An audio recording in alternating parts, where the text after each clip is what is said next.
Hey, Facebook and YouTube and everybody else, what's up? So I have to do another one from the cab of my truck here today because I'm not going to have time when I get home tonight. Sabbaths are rough this time of year because, you know, it's early in the afternoon. I just got done dropping some stuff off at the bank and now I got to head home, and then it's get the house cleaned up and get, you know, everything else done before sundown. So, yeah, so anyway, this morning was rough.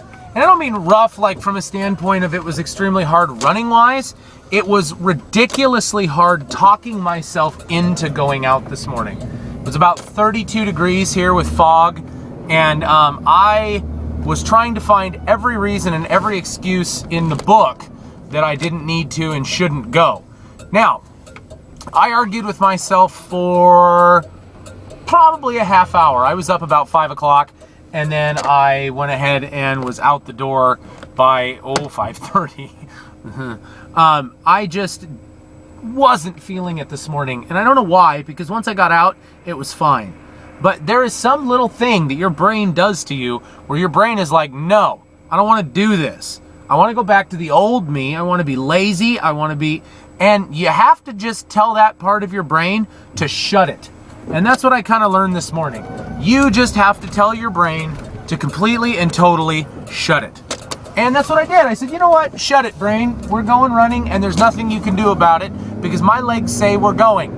And you don't have a say. And my brain went, fine, whatever. You know, like a typical teenager.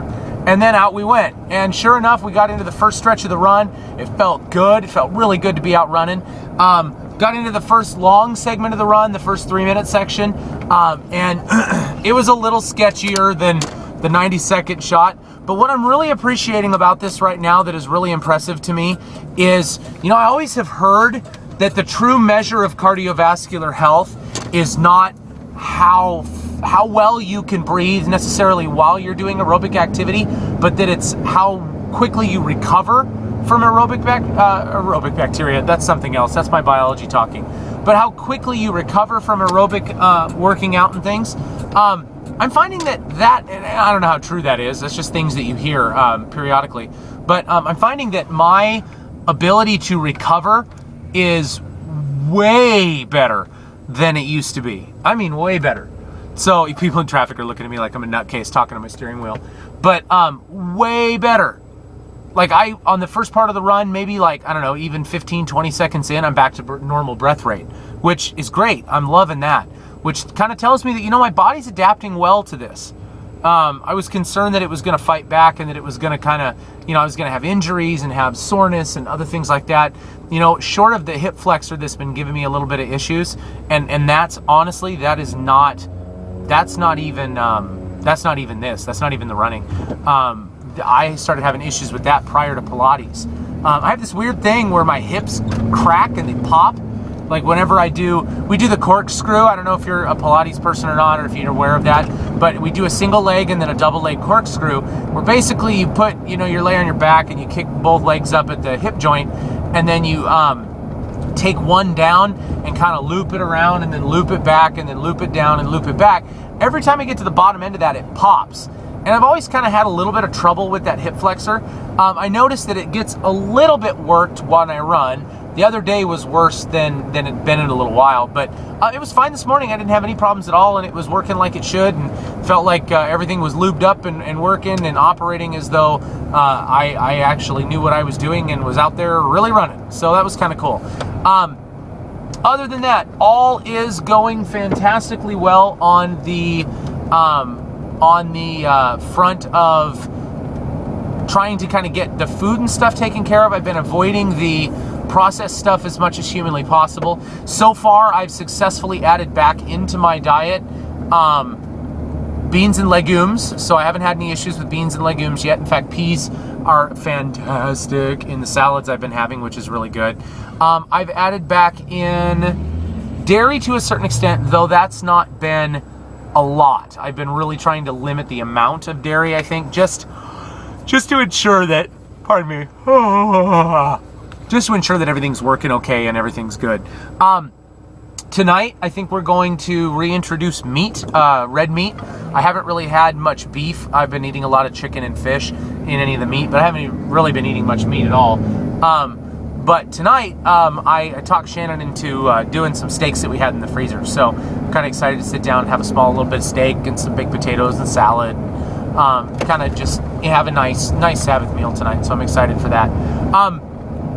But I'm getting ready to go on to the 19th. Starting Monday, we start the Daniel Plan. And a bunch of friends of mine are doing it as well. They are detoxing during those 10 days. I think for the most part, I'm okay and don't necessarily need to detox. However, depending on whatever I've put in the last little bit, some of that may need to come back out. But it hasn't been processed or anything. But there may have been some sugar and some stuff in some things that Shannon had made or whatever. But yeah, so it's plugging away, and at this point, this is where you start making it lifestyle. It's not a diet. It's not, it's not that I can't have this. It's not that I can't have that. It's not that I can have any stinking thing I want to have. However, I don't want that. I don't want that. I don't want that, because that's not really what I'm trying to do here. I'm reforming myself. And to reform myself, much like the old Legend of the Phoenix to a certain extent, requires the old self to be burnt away and the new self to kind of come out of the ashes. I don't believe in that phoenix or anything like that, but it's a workable analogy. Let's see, other than that. Oh, blog-wise, I'm not going to update either of my blogs on Saturday, so I'm going to start doing a Sabbath silence on my blogs and just not worry about any of that. So I'm not going to update any of that. I need to get an update on Tahir tonight, just really quickly, before sundown, and I got about an hour, so I can get some stuff kind of dealt with and taken care of there. But so look for that. It'll probably be on, I'm not even sure yet. It'll be on whatever inspiration hits me when I sit down behind the keyboard. Yeah, so anyway, I'm gonna let you guys go. I'm about home. And hopefully everybody has a fantastic weekend. In theory, we're headed to Medford this weekend. Aiden came down sick, so we'll see what happens there. But we'll have to find a way to work out on the go and eat comfortably on the go and all that stuff that goes along on the go, because we're not used to that yet. So that'll be a little bit of a trick. So anyway, thank you for long week. Thank you for checking in, and thank you for being a part of it all, and I really do appreciate it. You guys are wonderful.